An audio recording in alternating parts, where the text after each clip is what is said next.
हमारे देश में धर्म न केवल मानव व समाज को जोड़ने का काम करता है, बल्कि समाज को सद्मार्ग पर चलने के लिए भी प्रेरित करता है,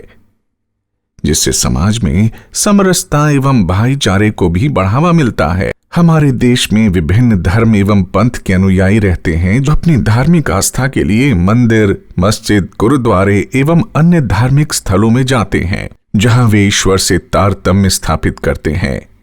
वे धार्मिक स्थल नगरों, ग्रामीण स्थलों में सुविधानुसार इनका उपयोग कर सकें। वर्तमान में राजमार्गों और सड़कों के चौड़ीकरण के कार्य में कई धार्मिक स्थल इसकी जद में आ रहे हैं, जिस कारण राजमार्गों के विस्तारीकरण का कार्य अवरुद्ध हुआ है। चूंकि विस्तारीकरण एक महत्वपूर्ण एवं समयबद्ध कार्य है, अतः विस्तारीकरण में बाधक इन धार्मिक स्थलों को विस्थापित करना प्रशासन के समक्ष एक जटिल कार्य था। चूंकि धर्म में लोगों की अगाध आस्था होती है तथा वे भावनात्मक रूप से इससे जुड़े होते हैं, अतः बिना किसी आम सहमति से इन स्थलों को हटाने से लोगों की भावना भड़कने एवं अप्रिय स्थिति बनने की संभावना बन सकती थी।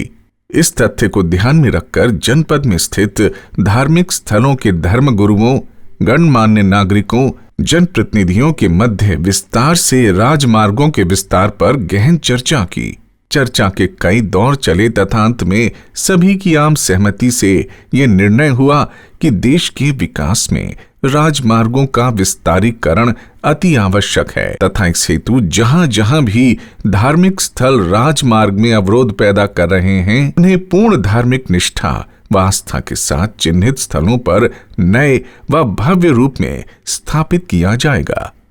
हमारे माननीय उच्चतम न्यायालय एवं माननीय उच्च न्यायालय के द्वारा विभिन्न समय पर निर्देश दिए गए, जिसके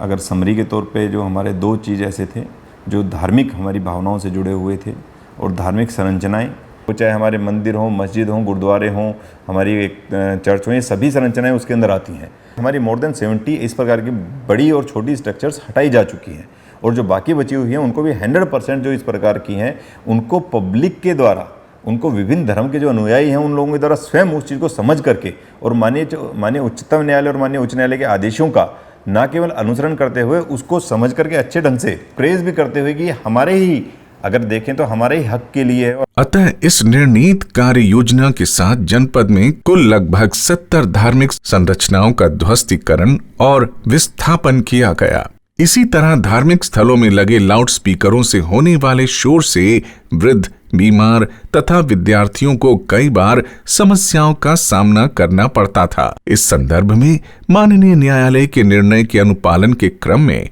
लाउड स्पीकर हटाए गए। 80 to 90% लोग चाहते हैं कि ये बिल्कुल इस प्रकार के नॉइज पोल्यूशन की वजह से कहीं ना कहीं हम सभी को इस चीज़ में ये है कि भैया अगर हम सब इसको हटाते हैं तो इससे बहुत अच्छा इम्पैक्ट आएगा। मतलब मेरे पूरे ज़िले में हमारे सभी SDM, COs, ASPs और जो हमारे SSP डॉक्टर सदानंद दाते पहले थे और बाद में वरिंदरजीत सिंह आए, उन सभी के द्वारा इसको एक मिशन के तौर पे लेकर के कार्य किया गया। आज कहीं पर कोई भी ऐसी जगह नहीं है जहां पर कोई बहुत बड़े लाउड स्पीकर लगा करके लाउड स्पीकर से बाहर कोई दूसरे का आम जनजीवन का जीवन प्रभावित हो रहा हो, ऐसा नहीं है। वर्तमान धार्मिक आयोजनों हेतु विशेष समयावधि हेतु अनुमति लेकर लाउड स्पीकर का प्रयोग किया जा सकता है।